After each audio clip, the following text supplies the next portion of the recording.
L'économie touristique a donné lieu il y a quelques jours à Luçon à un débat entre la ville et les professionnels. La municipalité vient en effet de lancer une série de conférences à ce sujet et la première a permis d'évoquer le thème suivant: résidence et hôtellerie, les leviers de développement pour les villes moyennes. Une cinquantaine de personnes étaient présentes.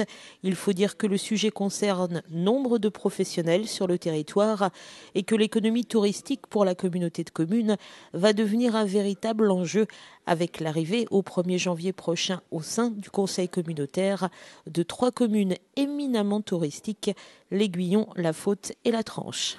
Alors, le thème du tourisme, parce que le tourisme est quelque chose bien sûr qui est important dans notre économie et je rappelle qu'il est aussi de la compétence donc, de la communauté de communes et que dans la communauté de communes vont rentrer dans quelques jours 3 communes, l'Aiguillon, la Faute, la Tranche, qui ont une forte connotation dans le domaine du tourisme.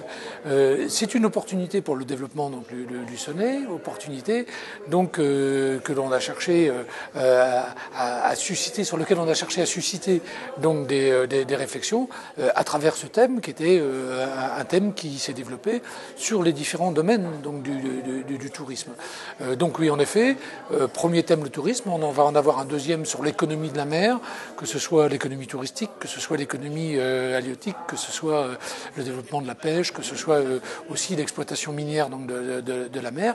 Autre projet aussi qui va marquer un temps fort sur la rentrée de nos trois collègues donc, de la côte. Animé par Stéphane de Jurquet, spécialiste en la matière et conseiller dans le domaine touristique, cette conférence a permis de mettre en évidence les particularités des villes moyennes en matière d'économie touristique.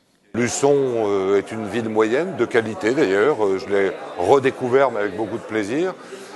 Les villes moyennes sont représentatives, très représentatives en France.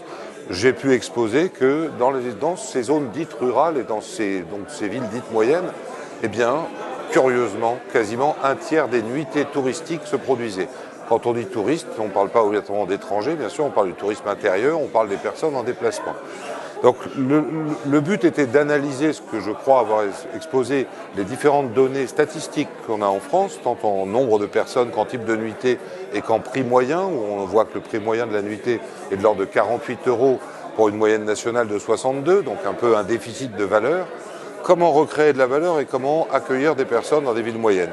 Et ces villes moyennes possèdent de nombreux atouts à développer. Les atouts de ces villes moyennes sont les atouts de ce 21e siècle qui demandent du développement durable, c'est-à-dire de la qualité, qui demande de l'authenticité et qui demande aussi un effort des communes pour mettre à disposition des moyens, des outils, mais que c'est tout à fait possible dans un cadre de qualité et d'authenticité, ce qui est demandé par pratiquement 70%, 2 tiers des personnes qui viennent en tourisme.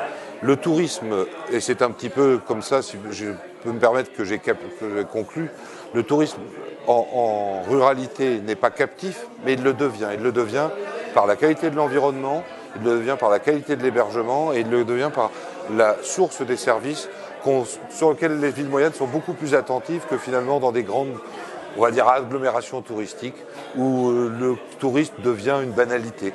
Le tourisme dans ces villes moyennes n'est pas une banalité, c'est une ressource, c'est une richesse et c'est souvent un partage. Reste que cette conférence a donné lieu à quelques vifs échanges, les professionnels du tourisme n'ayant pas forcément la même vision que le conférencier. C'est ça le monde économique.